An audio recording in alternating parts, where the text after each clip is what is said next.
ಇವತ್ತು ಗೃಹಲಕ್ಷ್ಮಿಗೂ ಕೂಡ ಸಿಹಿ ಸುದ್ದಿ. ರೇಷನ್ ಕಾರ್ಡ್ ಇದ್ದವ್ರಿಗಂತೂ ಬಂಪರ್ ಸುದ್ದಿ ವೀಕ್ಷಕರೇ. ಮತ್ತೆ ನೀವು ಕೂಡ ಗೃಹಲಕ್ಷ್ಮಿ ಫಲಾನುಭವಿಗಳಾಗಿದ್ರೆ ಬಾಕಿ ಕಂತು ಹಣ ಜಮೆ 6,000 ರೂಪಾಯಿ ಹಣ ಜಮೆ ಬಗ್ಗೆನೂ ಕೂಡ ಭರ್ಜರಿ ಗುಡ್ ನ್ಯೂಸ್ ಕೂಡ ಬಂದಿದೆ ವೀಕ್ಷಕರೇ. ಹೀಗಾಗಿ ವಿಡಿಯೋಗೆ ಲೈಕ್ ಮಾಡಿ ವಿಡಿಯೋನ ಪೂರ್ತಿಯಾಗಿ ನೋಡಿ. ಮತ್ತೆ ಕೊರೋನಾ ರೀತಿ ಪರಿಸ್ಥಿತಿ ಭಾರತಕ್ಕೆ ಬರುತ್ತಾ? ಹೌದು ವೀಕ್ಷಕರೇ, ಈಗಾಗಲೇ ಅಚ್ಚರಿಯ ಒಂದು ಹೇಳಿಕೆ ಈಗಾಗಲೇ ನರೇಂದ್ರ ಮೋದಿಜಿ ಅವರು ಕೊಟ್ಟಿದ್ದಾರೆ. ಎಲ್ಲರೂ ಕೂಡ ರೆಡಿ ಆಗಿರಬೇಕು. ಯುದ್ಧ ಇದೇ ತರ ಮುಂದುವರೆದ್ರೆ ಮುಂದಿನ ತಿಂಗಳು ತುಂಬಾ ಕಷ್ಟವಾಗಲಿದೆ ಅಂತೆ ಭಾರತದ ಜನರಿಗೆ ಈಗಾಗಲೇ ಒಂದು ಸಲಹೆಯನ್ನ ಕೊಟ್ಟಿದ್ದಾರೆ ನರೇಂದ್ರ ಮೋದಿಜಿ ಅವರು. ಕೊರೋನಾ ಕಾಲಕ್ಕೆ ಮತ್ತೊಮ್ಮೆ ಹೋಲಿಸಿದ್ದಾರೆ. ಇದು 2ನೇ ಬಾರಿ ನರೇಂದ್ರ ಮೋದಿಜಿ ಅವರು ಇಂಥ ಹೇಳಿಕೆಯನ್ನ ಕೊಟ್ಟಿದ್ದಾರೆ ವೀಕ್ಷಕರೇ. ಅಂದ್ರೆ ಈ ಒಂದು ಯುದ್ಧ ಪರಿಣಾಮ ಭಾರತಕ್ಕೆ ಮತ್ತೆ ಕೋವಿಡ್ ಟೈಮ್ ಬರಲಿದೆ ಅಂತೆ. ಹೀಗಾಗಿ ಎಲ್ಲರೂ ಕೂಡ ಸಹಕರಿಸಬೇಕು ಅಂತಾನು ಕೂಡ ಹೇಳಲಾಗ್ತಾ ಇದೆ. ಇದ್ರ ಬಗ್ಗೆ ದೊಡ್ಡ ಬ್ರೇಕಿಂಗ್ ನ್ಯೂಸ್ ನೋಡೋಣ. ಇನ್ನು 3 ತಿಂಗಳ ಪಡಿತರ ಒಟ್ಟಿಗೆ ವಿತರಣೆ ಮಾಡಲಾಗುತ್ತೆ ಅಂತ ಹೇಳಲಾಗ್ತಾ ಇದೆ ವೀಕ್ಷಕರೇ. ಹೌದು, ನೀವು ಕೂಡ BPL ಕಾರ್ಡ್ ಹೊಂದಿದ್ರೆ, ಪಡಿತರ ಚೀಟಿ ಹೊಂದಿದ್ರೆ, ಅನ್ನಭಾಗ್ಯ ಫಲಾನುಭವಿಗಳಿಗೆ ಕೊನೆಗೂ ಬಂತು ಸಿಹಿ ಸುದ್ದಿ. 3 ತಿಂಗಳ ಆಹಾರ ಕಿಟ್ ಅನ್ನು ವಿತರಣೆ ಮಾಡಲಾಗ್ತಾ ಇದೆ. ಇನ್ನು ಇಂದಿರಾ ಕಿಟ್ ವಿತರಣೆ ರಾಜ್ಯ ಸರ್ಕಾರದಿಂದ ಬಂದಿರೋ ದೊಡ್ಡ ಬ್ರೇಕಿಂಗ್ ನ್ಯೂಸ್ ನೋಡ್ತಾ ಹೋಗೋಣ. ಕೊನೆಗೂ ಬಂಗಾರ ಮತ್ತು ಬೆಳ್ಳಿ ಬೆಲೆ ಇಳಿಕೆ ಆಗಿದೆ. ನೀವು ಕೂಡ ಬಂಗಾರ ಬೆಳ್ಳಿ ಖರೀದಿ ಮಾಡಲು ಪ್ಲಾನ್ ಮಾಡ್ತಾ ಇದ್ರೆ ನಿಮಗೆ ಒಂದು ಗುಡ್ ನ್ಯೂಸ್ ಅಂತ ಹೇಳ್ಬಹುದು. ಇನ್ನು ವೀಕ್ಷಕರು, ಇವತ್ತಿನ ಬೆಲೆ ಎಷ್ಟು ಇಳಿಕೆ ಆಗಿದೆ? ಇವತ್ತು ಬೆಲೆ ಕಡಿಮೆ ಆಗಿದೆ ಅಂದ್ರೆ ತಗೋಬೇಕಾ ಬೇಡವಾ, ಮತ್ತಷ್ಟು ಕಾಯ್ಬೇಕಾ, ಇದಕ್ಕಂದ್ರೆ ಮತ್ತಷ್ಟು ಇಳಿಕೆ ಆಗಲಿದೆಯಾ ಬಂಗಾರ? ತಜ್ಞರು ಏನ್ ಹೇಳ್ತಾರೆ ಆ ಒಂದು ವಿಡಿಯೋ ಕೂಡ ನಾವು ನಿಮಗೆ ಈ ವಿಡಿಯೋದಲ್ಲಿ ತೋರಿಸಲಿದ್ದೇವೆ ವೀಕ್ಷಕರೇ. ಕೊನೆಗೂ ನಮ್ಮ ಕರ್ನಾಟಕದಲ್ಲಿ ಬಿಸಿಲಿನ ಪ್ರಮಾಣ ಕಡಿಮೆ ಆಗ್ತಾ ಇದೆ, ಮಳೆಗಳ ಪ್ರಮಾಣ ಜಾಸ್ತಿ ಆಗ್ತಾ ಇದೆ. 9 ಜಿಲ್ಲೆಗಳಿಗೆ ಮತ್ತೆ ಅಲರ್ಟ್ ಕೊಡಲಾಗಿದೆ ವೀಕ್ಷಕರೇ. 5 ಜಿಲ್ಲೆಗಳಲ್ಲಿ ಭಾರಿ ಮಳೆ ಸುರಿಯಲಿದೆ ಅಂತ ಹೇಳಲಾಗಿದೆ. ಹಾಗಾದ್ರೆ ಯಾವೆಲ್ಲಾ ಜಿಲ್ಲೆಗಳಿಗೆ ಮಳೆ ಬೀಳುತ್ತೆ ವೀಕ್ಷಕರೇ? ನಿಮ್ಮ ಊರಲ್ಲೂ ಕೂಡ ಮಳೆ ಬರ್ತಾ ಇದ್ರೆ ದಯವಿಟ್ಟು ನಿಮ್ಮ ಊರಿನ ಹೆಸರನ್ನ ಕಮೆಂಟ್ ಮಾಡಿ. ಇನ್ನು ಮೊದಲಿಗೆ ಗೃಹಲಕ್ಷ್ಮಿ ಯೋಜನೆ, ನಂತರ ರೇಷನ್ ಕಾರ್ಡ್ ಬಗ್ಗೆ, ನಂತರ ಬಂಗಾರ ಬೆಲೆ, ಮತ್ತೆ ನರೇಂದ್ರ ಮೋದಿಜಿ ಅವರು ಏನ್ ಹೇಳಿಕೆ ಕೊಟ್ಟಿದ್ದಾರೆ ಎಲ್ಲ ಕೂಡ ನೋಡ್ತಾ ಹೋಗೋಣ. ಮೊದಲಿಗೆ ವಿಡಿಯೋಗೆ ಲೈಕ್ ಮಾಡಿಲ್ಲ ಅಂದ್ರೆ ಗೃಹಲಕ್ಷ್ಮಿ ವಿಡಿಯೋಗೆ ಬೇಗನೆ ಲೈಕ್ ಮಾಡಿ. ಹಾಗೂ ಕಮೆಂಟ್ ಬಾಕ್ಸ್ ಅಲ್ಲಿ ಪ್ರತಿಯೊಬ್ರು ಕೂಡ ನಿಮಗೂ ಕೂಡ 27ನೇ ಕಂತು ಹಣ ಜಮೆ ಆಗಿದೆಯಾ, ಎಸ್ ಆರ್ ನೋ ಅಂತ ಬೇಗನೆ ದಯವಿಟ್ಟು ನಮಗೆ ಕಮೆಂಟ್ ಬಾಕ್ಸ್ ಅಲ್ಲಿ ಕಮೆಂಟ್ ಮಾಡಿ ವೀಕ್ಷಕರೇ. ನಿಮ್ಮ ಕಮೆಂಟ್ ಗೋಸ್ಕರ ನಾವು ಕಾಯ್ತಾ ಇರ್ತೇವೆ. ನಿಮ್ಮ ಕಮೆಂಟ್ ಗೆ ನಾವು ರಿಪ್ಲೈ ಕೂಡ ಮಾಡ್ತೇವೆ.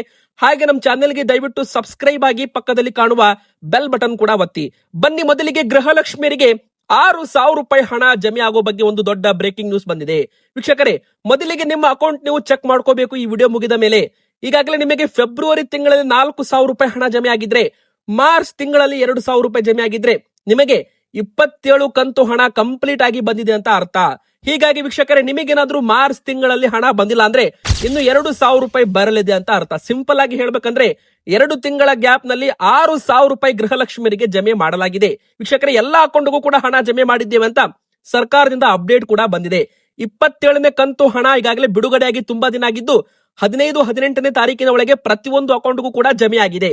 ಈಗೇನಿದ್ರು ಕೂಡ ಏಪ್ರಿಲ್ ಮೊದಲ ವಾರದಿಂದ 28ನೇ ಕಂತು ಹಣ ಬಿಡುಗಡೆ ನಿರೀಕ್ಷೆ ಮಾಡಲಾಗ್ತಾ ಇದೆ. ಅಂದ್ರೆ ಈಗ ಸರ್ಕಾರ 28ನೇ ಗೃಹಲಕ್ಷ್ಮಿ ಕಂತಿನ ಹಣವನ್ನ ಬಿಡುಗಡೆ ಮಾಡಲು ಮುಂದಾಗ್ತಾ ಇದೆ. ಹಾಗಾದ್ರೆ ಈಗಾಗಲೇ ಸರ್ಕಾರ ಬಿಡುಗಡೆ ಮಾಡಿರೋದು ಬಾಕಿ ಕಂತು, ಅಂದ್ರೆ ಹೋದ ವರ್ಷದ ಫೆಬ್ರವರಿ ಮತ್ತು ಮಾರ್ಚ್ ತಿಂಗಳದ್ದು 4,000 ರೂಪಾಯಿ ಈ ವರ್ಷ ಫೆಬ್ರವರಿಯಲ್ಲಿ ಬಂದಿದೆ. ತುಂಬಾ ಜನ ಫೆಬ್ರವರಿ ತಿಂಗಳದ್ದು ಮಾರ್ಚ್ ತಿಂಗಳದ್ದು ಹಣ ಬಂದಿದೆ ಅಂತ ಹೇಳ್ತಾ ಇದ್ದಾರೆ. ಆದ್ರೆ ಅದು ಹೋದ ವರ್ಷದ ಹಣ, ಈ ವರ್ಷದ್ದು ಕಂತಿದ್ದು ಅಲ್ಲ. ಅಂದ್ರೆ ಈ ವರ್ಷದ ಫೆಬ್ರವರಿ ಮತ್ತು ಮಾರ್ಚ್ ತಿಂಗಳದ್ದು ಇನ್ನೂ ಬಿಡುಗಡೆ ಆಗೇ ಇಲ್ಲ ವೀಕ್ಷಕರೇ. ಹೋದ ವರ್ಷದ ಫೆಬ್ರವರಿ ಮತ್ತು ಮಾರ್ಚ್ ತಿಂಗಳದ್ದು ಹಣ ಸರ್ಕಾರ ಹಾಕಿರ್ಲಿಲ್ಲ. ಆ ಒಂದು ಹಣವನ್ನ ಈಗ ಬಿಡುಗಡೆ ಮಾಡಿ ಜಮೆ ಮಾಡ್ತಾ ಇದೆ. ಈಗಾಗಲೇ ಜಮೆ ಕೂಡ ಆಗಿದೆ 4,000 ರೂಪಾಯಿ ಹಣ, 5,000 ಕೋಟಿ ಹಣ ಅಂತಾನು ಕೂಡ ಹೇಳಲಾಗಿತ್ತು. ಮತ್ತೆ 27ನೇ ಕಂತು ಹಣ ಅಂತ ಬಿಡುಗಡೆ ಮಾಡಿದ್ರು. ಆದ್ರೆ ಯಾವ ತಿಂಗಳದ್ದು ಅಂತ ಈಗಾಗಲೇ ಮಾಹಿತಿ ಸಿಕ್ಕಿಲ್ಲ ವೀಕ್ಷಕರೇ. ಹೀಗಾಗಿ ಆ ಒಂದು ಕಂತಿನ ಹಣದ ಬಗ್ಗೆ ಅಪ್ಡೇಟ್ ಸರ್ಕಾರದಿಂದ ಬಂದ್ರೆ ಇನ್ನು ಎಷ್ಟು ಕಂತು ಸರ್ಕಾರ ಕೊಡಬಹುದು ಅಂತ ನಾವು ಲೆಕ್ಕ ಮಾಡಬಹುದು. ಆದ್ರೆ 27, 28 2 ಕಂತು ಯಾವ ತಿಂಗಳದ್ದು ಅಂತ ಸರ್ಕಾರದಿಂದ ಇನ್ನೂ ಕೂಡ ಇಲ್ಲಿ ಅಧಿಕೃತವಾಗಿ ಅಪ್ಡೇಟ್ ಆಗಿರ್ಬೋದು. ಒಂದು ಕ್ಲಾರಿಫಿಕೇಶನ್ ನಮಗೂ ಕೂಡ ಬಂದಿಲ್ಲ ವೀಕ್ಷಕರೇ. ಆದ್ರೆ ಈಗಾಗಲೇ ಸರ್ಕಾರದಿಂದ ಬಂದಿರೋ ಮಾಹಿತಿ ಪ್ರಕಾರ ಬಾಕಿ ಕಂತು ಹಣವನ್ನ ಶೀಘ್ರದಲ್ಲಿ ಎಲ್ಲಾ ಕಂತು ಜಮೆ ಮಾಡ್ತೀವಿ ಅಂತ ಹೇಳಿದ್ದಾರೆ. ಇನ್ನು ಗೃಹಲಕ್ಷ್ಮಿ ಸಹಕಾರ ಸಂಘ ಕೂಡ ಪ್ರಾರಂಭವಾಗಿದೆ. ಗೃಹಲಕ್ಷ್ಮಿ ಮಾರ್ಕೆಟಿಂಗ್ ಆಪ್ ಕೂಡ, ಡಿಜಿಟಲ್ ಮಾರ್ಕೆಟಿಂಗ್ ಆಪ್ ಕೂಡ ಬಿಡುಗಡೆ ಮಾಡಲಾಗಿದೆ. ಸಂಘದ ಮೂಲಕ ನೀವು ಸಾಲ ಸೌಲಭ್ಯವನ್ನ ಪಡ್ಕೋಬಹುದು. 30,000, 3 ಲಕ್ಷ ರೂಪಾಯಿವರೆಗೂ ಸಾಲ ಸೌಲಭ್ಯ ಪಡ್ಕೋಬಹುದು. ಇನ್ನು ವೀಕ್ಷಕರೇ ಬನ್ನಿ, ನರೇಂದ್ರ ಮೋದಿಜಿ ಅವರು ಇಂಥ ಹೇಳಿಕೆ ಕೊಟ್ಟಿದ್ದು ಇಡೀ ನಮ್ಮ ಭಾರತ ದೇಶದಲ್ಲಿ ಸಂಚಲನ ಮೂಡಿಸಿದೆ. ಮತ್ತೆ ಕೊರೋನಾ ರೀತಿಯಲ್ಲಿ ಟೈಮ್ ಅಲ್ಲಿ ಇಡೀ ದೇಶ ಒಗ್ಗಟ್ಟಾಗಿರ್ಬೇಕು.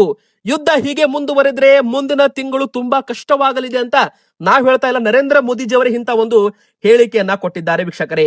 ಯುದ್ಧದ ಸಂಕಷ್ಟ, ಕೊರೋನಾ ರೀತಿ ಎದುರಿಸಬೇಕು ಅಂತ ನರೇಂದ್ರ ಮೋದಿಜಿ ಅವರು ಜನರಿಗೆ ಸಲಹೆಯನ್ನ ಕೊಟ್ಟಿದ್ದಾರೆ. ಮಧ್ಯ ಪ್ರಾಚ್ಯದ ಉದ್ವಿಗ್ನತೆ ಅಂದ್ರೆ ಅಮೆರಿಕ, ಇಸ್ರೇಲ್ ಕೂಡಿ ಇರಾನ್ ದೇಶದ ಮೇಲೆ ದಾಳಿ ಮಾಡ್ತಾ ಇದ್ದಾರೆ. ಇರಾನ್ ದೇಶದವರು ಹೋರ್ಮಜ್ ಜಲಸಂಧಿ ಮೇಲೆ ಅಧಿಕಾರ ಸಾಧಿಸ್ತಾ ಇದ್ದಾರೆ.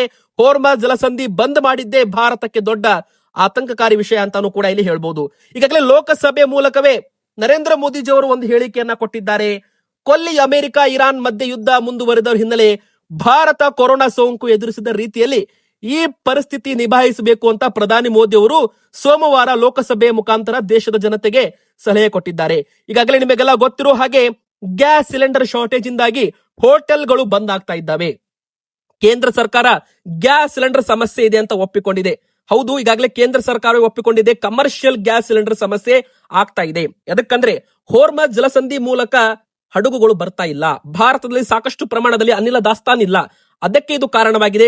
ಹೋಟೆಲ್ಗಳು ಬಂದ್ ಆದ್ರೆ ಜನರ ಪರಿಸ್ಥಿತಿ ಏನಾಗುತ್ತೆ ಅಂದ್ರೆ, ಹೋಟೆಲ್ಗಳು ಬಂದ್ ಆದ್ರೆ ತರಕಾರಿ ಬೆಲೆ ಇಳಿಕೆ ಆಗುತ್ತೆ, ತರಕಾರಿ ಖರೀದಿ ಮಾಡೋರು ಇರಲ್ಲ. ಇನ್ನು ಹೋಟೆಲ್ಗಳು ಬಂದ್ ಆದ್ರೆ ಜನರಿಗೆ ಊಟ ಮಾಡೋ ಪರಿಸ್ಥಿತಿನೂ ಕೂಡ ತುಂಬಾ ಕಷ್ಟಕರವಾಗಲಿದೆ ಅಂತ ಹೇಳಲಾಗ್ತಾ ಇದೆ. ಆದ್ರೆ ನಮ್ಮ ದೇಶದಲ್ಲಿ ಸಾಕಷ್ಟು ಆಹಾರ ಧಾನ್ಯ ದಾಸ್ತಾನು ಇರೋದನ್ನ ಸರ್ಕಾರ ಖಚಿತಪಡಿಸಿಕೊಂಡಿದೆ. ಕೊರೋನಾ ಸೋಂಕು ಹರಡಿದ ಸಮಯದಲ್ಲಿ ರೈತರು ತೊಂದರೆ ಅನುಭವಿಸದಂತೆ ಸೂಕ್ತ ಕ್ರಮ ತೆಗೆದುಕೊಂಡಿದ್ವಿ. ಈ ಯುದ್ಧ ಪ್ರಾರಂಭವಾದಾಗಿನಿಂದ ತೊಂದರೆಗಳಾದ ಪ್ರತಿಯೊಬ್ಬರಿಗೂ ಕೂಡ ಭಾರತೀಯರಿಗೂ ಅಗತ್ಯ ನೆರವು ಕೊಡ್ತೀವಿ ಅಂತಾನೂ ಕೂಡ ಇಲ್ಲಿ ಘೋಷಣೆ ಮಾಡಲಾಗಿದೆ. ನಾವೇ ಖುದ್ದಾಗಿ ಪಶ್ಚಿಮ ಏಷ್ಯಾದ ಬಹುತೇಕ ದೇಶಗಳ ಮುಖ್ಯಸ್ಥರೊಂದಿಗೆ ಈಗಾಗಲೇ ಸಂಭಾಷಣೆ ಮಾಡಿದ್ದೇವೆ ಅಂತಾನೂ ಕೂಡ ಒಂದು ಹೇಳಿಕೆಯನ್ನ ಕೊಟ್ಟಿದ್ದಾರೆ ವೀಕ್ಷಕರೇ. ಆದ್ರೆ ಯುದ್ಧ ನಿಲ್ಲದಿದ್ದರೆ ಮುಂದಿನ ಬರೋ ತಿಂಗಳು ಮತ್ತಷ್ಟು ಕಷ್ಟಕರವಾಗಲಿದೆ ಅಂತ ಈಗಾಗಲೇ ಒಂದು ಹೇಳಿಕೆಯನ್ನ ನರೇಂದ್ರ ಮೋದಿಜಿ ಅವರು ಕೊಟ್ಟಿದ್ದಾರೆ. ಆದ್ರೆ ವೀಕ್ಷಕರೇ, ಅಮೆರಿಕ ಅಧ್ಯಕ್ಷ ಡೊನಾಲ್ಡ್ ಟ್ರಂಪ್ ಅವರು 5 ದಿನಗಳ ಕಾಲ ಕದನ ವಿರಾಮವನ್ನ ಘೋಷಣೆ ಮಾಡಿದ್ದಾರೆ. ಇದು ಒಂದು ಕಡೆಗೆ ಬಂಪರ್ ಗುಡ್ ನ್ಯೂಸ್ ಅಂತಾನೆ ಹೇಳ್ಬಹುದು. ಯುದ್ಧದ ಪ್ರಮಾಣ ಸ್ವಲ್ಪ ಕಡಿಮೆ ಆಗೋ ಸಾಧ್ಯತೆ ಕಂಡು ಬರ್ತಾ ಇದೆ. ಕೊಲ್ಲಿ ಯುದ್ಧದಲ್ಲಿ ದಿಢೀರ್ ಸಂಧಾನ ಮಾತುಕತೆ ಶುರುವಾಗಿದೆ ಅಂತೆ. ಅಮೆರಿಕದವರು ಇರಾನ್ ಜೊತೆಗೆ ಮಾತುಕತೆ ಮಾತಾಡ್ತಾ ಇದ್ದಾರಂತೆ. ಇರಾನ್ ವಿದ್ಯುತ್ ಸೌಕರ್ಯ ಮೇಲಿನ ದಾಳಿಗೆ ಟ್ರಂಪ್ ತಾತ್ಕಾಲಿಕ ತಡೆಯನ್ನ ಕೊಟ್ಟಿದ್ದಾರೆ. ಇನ್ನು ವೀಕ್ಷಕರೇ, ಇದ್ರ ಬಗ್ಗೆ ನಿಮಗೆ ಕ್ಲಿಯರ್ ಆಗಿ ಹೇಳ್ಬೇಕಂದ್ರೆ ಪರಿಸ್ಥಿತಿ ಕಳವಳಕಾರಿಯಾಗಿದೆ, ಆದ್ರೆ ಚಿಂತೆ ಬೇಡ. ಸಂಸತ್ನಲ್ಲಿ ಪ್ರಧಾನಿ ಮೋದಿ ಅವರು ಹೇಳಿಕೆ ಕೊಟ್ಟಿದ್ದಾರೆ. ಕೊರೋನಾ ಟೈಮ್ ನಲ್ಲಿ ಇಡೀ ದೇಶ ಯಾವ ತರ ಒಗ್ಗಟ್ಟಾಗಿತ್ತು, ಈ ಒಂದು ಬಾರಿ ಕೂಡ ಅದೇ ತರ ಒಗ್ಗಟ್ಟಾಗಿರ್ಬೇಕು. ಇನ್ನು IEA ಅಂದ್ರೆ ಇಂಟರ್ನ್ಯಾಷನಲ್ ಎನರ್ಜಿ ಏಜೆನ್ಸಿ ಅವರು ಏನ್ ಹೇಳಿದ್ದಾರೆ ಅಂದ್ರೆ, ಮಿತವಾಗಿ ಬಳಸಿ. ಅಂದ್ರೆ ನಮ್ಮ ಹತ್ರ ಕ್ರೂಡ್ ಆಯಿಲ್ ಸ್ಟಾಕ್ ಇದೆ, ಪೆಟ್ರೋಲ್ ಡೀಸೆಲ್ಗೆ ಕೊರತೆ ಇಲ್ಲ, ಅನಿಲಕ್ಕೆ ಇನ್ನೂ ಕೂಡ ಕೊರತೆ ಇಲ್ಲ, ಮನೆಗೆ ಬಳಸೋ ಗ್ಯಾಸ್ ಸಿಲಿಂಡರ್ಗೂ ಕೂಡ ಕೊರತೆ ಇಲ್ಲ. ಆದ್ರೂ ಕೂಡ ಮಿತವಾಗಿ ಬಳಸಿ ಅಂತ ಜನರಿಗೆ ಒಂದು ಸಲಹೆಯನ್ನ ಕೊಡಲಾಗಿದೆ. ಆದಷ್ಟು ಗ್ಯಾಸ್ ಸಿಲಿಂಡರ್ ಮಿತವಾಗಿ ಬಳಸಬೇಕು, ಹೆಚ್ಚು ಒಂದು ಎಲೆಕ್ಟ್ರಿಕ್ ಸ್ಟೋವ್ ಗಳನ್ನ ಬಳಸಬೇಕು. ಇನ್ನು ಹೋಟೆಲ್ ಇಂಡಸ್ಟ್ರಿಗಳು ಪರ್ಯಾಯ ವ್ಯವಸ್ಥೆ ಕೂಡ ಮಾಡ್ಕೋಬೇಕು ಅಂತ ಇಲ್ಲಿ ಹೇಳಲಾಗಿದೆ. ಇನ್ನು ಮುಖ್ಯವಾಗಿ ಕೊರೋನಾ ಪರಿಸ್ಥಿತಿಯಲ್ಲಿ ಈ ತರ ನಮಗೆ ಆಯಿಲ್ಗೆ ಏನು ಕೂಡ ಎಫೆಕ್ಟ್ ಆಗಿದ್ದಿಲ್ಲ, ಆದ್ರೆ ಈ ಬಾರಿ ಕಚ್ಚಾ ತೈಲದ ಎಫೆಕ್ಟ್ ಭಾರತದ ಮೇಲೆ ಬೀಳ್ತಾ ಇದೆ. ಹೀಗಾಗಿ ವೀಕ್ಷಕರೇ, ಕಚ್ಚಾ ತೈಲದ ಮೇಲೆ ನಮ್ಮ ಭಾರತ ಸಂಪೂರ್ಣವಾಗಿ ಒಂದು ಅವಲಂಬನೆ ಆಗಿದೆ. ಹೀಗಾಗಿ ಒಂದು ಸಮಸ್ಯೆ ಕಾಣಿಸಿಕೊಳ್ತಾ ಇದೆ. ಯುದ್ಧ ಮತ್ತಷ್ಟು ಮುಂದುವರೆದ್ರೆ ಮುಂದಿನ ತಿಂಗಳಿಂದ ಸ್ವಲ್ಪ ಭಾರತಕ್ಕೆ ಸಮಸ್ಯೆ ಆಗ್ಬಹುದು ಅಂತ ನರೇಂದ್ರ ಮೋದಿಜಿ ಅವರು ಹೇಳಿದ್ದಾರೆ. ಸ್ಟ್ಯಾಂಡ್ ರೆಡಿ, ಬಿ ಅಲರ್ಟ್ ಅಂತಾನು ಕೂಡ ಒಂದು ಮೆಸೇಜ್ ಅನ್ನ ಕೊಟ್ಟಿರುವಂತದ್ದು. ಇನ್ನು ಬನ್ನಿ, ರೇಷನ್ ಕಾರ್ಡ್ ಇದ್ದವರಿಗೂ ಕೂಡ ಒಂದು ದೊಡ್ಡ ಹೇಳಿಕೆಯನ್ನ ಕೊಟ್ಟಿದ್ದಾರೆ. 3 ತಿಂಗಳ ಪಡಿತರವನ್ನ ಒಟ್ಟಿಗೆ ವಿತರಣೆ ಮಾಡ್ತೀವಿ ಅಂತ ಕೇಂದ್ರ ಸರ್ಕಾರ ಹೇಳ್ತಾ ಇದೆ. ಹೌದು ವೀಕ್ಷಕರೇ, ಈಗಾಗಲೇ ಎಲ್ಲಾ ಒಂದು BPL ಕುಟುಂಬಗಳಿಗೆ ಕೇಂದ್ರ ಸರ್ಕಾರದಿಂದ PM ಗರೀಬ್ ಕಲ್ಯಾಣ್ ಅನ್ನ ಯೋಜನೆಯಡಿಯಲ್ಲಿ ಪ್ರತಿ ಕುಟುಂಬಕ್ಕೂ ಕೂಡ ಇಲ್ಲಿ 5 kg ಆಹಾರ ಧಾನ್ಯಗಳನ್ನ ಕೊಡಲಾಗ್ತಾ ಇದೆ. ಅದೇ ತರ ನಮ್ಮ ಕರ್ನಾಟಕದಲ್ಲೂ ಕೂಡ ಈಗ 3 ತಿಂಗಳ ಪಡಿತರನ್ನ ವಿತರಣೆ ಮಾಡಬೇಕಾಗುತ್ತೆ ಅಂತ ಹೇಳಲಾಗ್ತಾ ಇದೆ ವೀಕ್ಷಕರೇ. ಅಂದ್ರೆ 80 ಕೋಟಿ ಬಡ ಕುಟುಂಬಗಳಿಗೆ BPL ಕಾರ್ಡ್ ಹೋಲ್ಡರ್ಸ್ಗೆ ಕೇಂದ್ರ ಸರ್ಕಾರ ಏಪ್ರಿಲ್ 1ರಿಂದಲೇ 3 ತಿಂಗಳ ಪಡಿತರವನ್ನ ವಿತರಣೆ ಮಾಡಬೇಕು ಅಂತ ಹೇಳಿದೆ. ಆದ್ರೆ ವೀಕ್ಷಕರೇ, ಈ ಒಂದು ಹೇಳಿಕೆ ಹಿಂದಿರೋ ಕಾರಣ ಏನಂತ ನೀವು ಕೇಳೋದಾದ್ರೆ, ಇಲ್ಲಿ ಮುಖ್ಯವಾಗಿ ಬಿಸಿಲಿನ ಪ್ರಮಾಣ ಜಾಸ್ತಿ ಆಗ್ತಾ ಇದೆ. ಇನ್ನು ಹಬ್ಬಗಳು ಸಾಲು ಬರೋದ್ರಿಂದ ಜನರಿಗೆ ಧಾನ್ಯಗಳ ಕೊರತೆ ಆಗಬಾರದು. ಇನ್ನು ಬೆಲೆಗಳು ಕೂಡ ಏರಿಕೆ ಆಗ್ತಾ ಇರೋದ್ರಿಂದ ಕೇಂದ್ರ ಸರ್ಕಾರ ಮುಂಚಿತವಾಗಿನೇ 3 ತಿಂಗಳ ಅಕ್ಕಿ ಧಾನ್ಯ ವಿತರಣೆಗೆ ಕೇಂದ್ರ ಸರ್ಕಾರ ಘೋಷಣೆ ಮಾಡಿರುವಂತದ್ದು ವೀಕ್ಷಕರೇ. ಅಂದ್ರೆ ಸಾಲು ಹಬ್ಬ ಬರ್ತಾ ಇದೆ, ಬಿಸಿಲಿನ ಪ್ರಮಾಣ ಜಾಸ್ತಿ ಆಗಿರೋದ್ರಿಂದ ಜನರು ಕ್ಯೂ ನಲ್ಲಿ ನಿಲ್ಲೋದು ಬೇಡ, ಪದೇ ಬರೋದು, ಕ್ಯೂ ನಿಲ್ಲೋದು ಬೇಡ. ಹೀಗಾಗಿ ಒಟ್ಟಿಗೆ ಏಪ್ರಿಲ್ ತಿಂಗಳದ್ದು, ಮೇ ತಿಂಗಳದ್ದು ಮತ್ತು ಜೂನ್ ತಿಂಗಳದ್ದು, ಈ 3 ತಿಂಗಳದ್ದು ಕೂಡ ಒಟ್ಟಿಗೆ ಪಡಿತರನ್ನ ವಿತರಣೆ ಮಾಡಬೇಕಾಗುತ್ತೆ ಅಂತಾನು ಕೂಡ ಹೇಳಲಾಗ್ತಾ ಇದೆ. ಇದು ಒಂದು ಕಡೆಗೆ ಸಿಹಿ ಸುದ್ದಿ ಅಂತ ಹೇಳ್ಬಹುದು. ನಿಮ್ಮ ಪ್ರಕಾರ ಇದು ನಿಮಗೆ ಹೇಗೆ ಅನಿಸುತ್ತೆ ಅಂತ ಬೇಗನೆ ಕಮೆಂಟ್ ಮಾಡಿ. ಆದ್ರೆ ವೀಕ್ಷಕರೇ, ಕೇಂದ್ರ ಸರ್ಕಾರದ ಪಾಲು ಬೇರೆ ಇರುತ್ತೆ, ಕರ್ನಾಟಕ ಸರ್ಕಾರದ BPL ಕುಟುಂಬಗಳಿಗೆ ಸಿಗೋ ಪಾಲು ಬೇರೆ ಇರುತ್ತೆ. ಅಂದ್ರೆ ಕರ್ನಾಟಕದಲ್ಲೂ ಕೂಡ ಅನ್ನಭಾಗ್ಯ ಯೋಜನೆ ಇದೆ, ಕೇಂದ್ರ ಸರ್ಕಾರದ ಗರೀಬ್ ಕಲ್ಯಾಣ್ ಅನ್ನ ಯೋಜನೆ ಇದೆ, ಅದು ಬೇರೆ. ಕರ್ನಾಟಕದ ಅನ್ನಭಾಗ್ಯ ಯೋಜನೆಯಲ್ಲಿ ಅಕ್ಕಿ ಬದಲಾಗಿ ಇಂದಿರಾ ಕಿಟ್ ವಿತರಣೆ ಶುರು ಆಗ್ತಾ ಇದೆ. ಅಂದ್ರೆ ಇನ್ ಮುಂದೆ ನಿಮಗೆ ಕರ್ನಾಟಕ ಸರ್ಕಾರದಿಂದ ಅಕ್ಕಿ ವಿತರಣೆ ಇರೋದಿಲ್ಲ, ಓನ್ಲಿ ಕೇಂದ್ರ ಸರ್ಕಾರದಿಂದ ಅಕ್ಕಿ ವಿತರಣೆ ಇರುತ್ತೆ. ಕರ್ನಾಟಕ ಸರ್ಕಾರದಿಂದ ಅಕ್ಕಿ ಬದಲಾಗಿ ಇಂದಿರಾ ಕಿಟ್ ಅಂದ್ರೆ ಅಡುಗೆ ಎಣ್ಣೆ, ಉಪ್ಪು, ಸಕ್ಕರೆ, ತೊಗರಿ ಬೇಳೆ ಒಳಗೊಂಡ ಕಿಟ್ ಅನ್ನ ಕೊಡಲಾಗುತ್ತೆ ವೀಕ್ಷಕರೇ. ಏಪ್ರಿಲ್ 10ನೇ ತಾರೀಕಿನ ಒಳಗೆ ಪ್ರತಿಯೊಂದು ಕುಟುಂಬಕ್ಕೂ ಕೂಡ ವಿತರಣೆ ಮಾಡಬಹುದು ಅಂತ ಇಲ್ಲಿ ಹೇಳಲಾಗ್ತಾ ಇದೆ. ಇನ್ನು ಕೊನೆಯದಾಗಿ ಬಂಗಾರ ಮತ್ತು ಬೆಳ್ಳಿ ಬಗ್ಗೆ ಹೇಳೋದಾದ್ರೆ, ಬಂಗಾರ ಬೆಳ್ಳಿ ಬೆಲೆ ಭರ್ಜರಿ ಕುಸಿತ ಕಾಣ್ತಾ ಇದ್ದದ್ದು ಒಂದು ಕಡೆಗೆ ಸಿಹಿ ಸುದ್ದಿ ಆಗಿದೆ ವೀಕ್ಷಕರೇ. ಕಳೆದ ಒಂದು ವಾರದಿಂದ ಬಂಗಾರ ಮತ್ತು ಬೆಳ್ಳಿ ಬೆಲೆ ಇಳಿಕೆ ಕಂಡಿರುವಂತದ್ದು. ಬಂಗಾರ ಬರೋಬ್ಬರಿ 25,000 ರೂಪಾಯಿಯಷ್ಟು ಇಳಿಕೆ ಆಗಿದೆ. ಮಲ್ಟಿ ಕಾಮೋಡಿಟಿ ಎಕ್ಸ್ಚೇಂಜ್ ಅಲ್ಲಿ ಬಂಗಾರ ಬೆಳ್ಳಿ ವ್ಯಾಲ್ಯೂ ತುಂಬಾನೇ ಡೌನ್ ಆಗಿದೆ ವೀಕ್ಷಕರೇ. ಅಂದ್ರೆ ಮುಂದಿನ ಬರೋ ದಿನಗಳಲ್ಲಿ ಮತ್ತಷ್ಟು ಇಳಿಕೆ ಮುನ್ಸೂಚನೆ ಕಾಣ್ತಾ ಇದೆ. ಆದ್ರೆ ಇಂಡಸ್ಟ್ರಿಯಲ್ ಡಿಮ್ಯಾಂಡ್ ಮತ್ತು ಮಾರ್ಕೆಟ್ ಅಲ್ಲಿ ವಾಲಟಾಲಿಟಿ ಇರೋದ್ರಿಂದ ಬಂಗಾರ ಬೆಳ್ಳಿ ಭಾರಿ ಏರಿಳಿತ ಕಾಣ್ತಾ ಇದೆ. ಸದ್ಯಕ್ಕೆ ಬಂಗಾರ ಬೆಳ್ಳಿ ಬೆಲೆ ಇಳಿಕೆ ಆಗ್ತಾ ಇದ್ರು ಕೂಡ ಮಲ್ಟಿ ಕಾಮೋಡಿಟಿ ಎಕ್ಸ್ಚೇಂಜ್ ಅಂತ ಇರುತ್ತೆ ವೀಕ್ಷಕರೇ. ಟ್ರೇಡಿಂಗ್ ಅಲ್ಲಿ ಬಂಗಾರ 1,30,000 ರೂಪಾಯಿಗೆ ಬಂದು ನಂತರ 1,40,000 ರೂಪಾಯಿಗೆ ಟ್ರೇಡ್ ಆಗ್ತಾ ಇದೆ. ಅಂದ್ರೆ ಒಂದೇ ದಿನ 10,000 ರೂಪಾಯಿ ಇಳಿಕೆಯಾಗಿ 10,000 ರೂಪಾಯಿ ಮತ್ತೆ ಪ್ಲಸ್ ಆಗಿದೆ. ಅಂದ್ರೆ ಮತ್ತೆ ನಾಳೆ ಇವತ್ತಿನ ದರ ಯಥಾಸ್ಥಿತಿ ಕಾಯ್ದುಕೊಳ್ಬಹುದು. ಇವತ್ತಿನ 10 ಗ್ರಾಂ ಬೆಲೆ 1,42,000 ರೂಪಾಯಿ ಅಂತ ಹೇಳಲಾಗ್ತಾ ಇದೆ. 10 ಗ್ರಾಮ್ಗೆ 24 ಕ್ಯಾರೆಟ್ ಚಿನ್ನ. ಅದೇ ವೀಕ್ಷಕರೇ ಬೆಳ್ಳಿ ಬೆಲೆ ಕೂಡ ಮಲ್ಟಿ ಕಾಮೋಡಿಟಿ ಎಕ್ಸ್ಚೇಂಜ್ ಅಲ್ಲಿ ಸಿಲ್ವರ್ ಫ್ಯೂಚರ್ಸ್ ವ್ಯಾಲ್ಯೂ 2,02,500 ರೂಪಾಯಿ ಹತ್ತ ಬಂದಿತ್ತು. ನಂತರ ಮತ್ತೆ ಜಿಗಿತ ಕಂಡು 2,25,000 ರೂಪಾಯಿ ಆಗಿದೆ.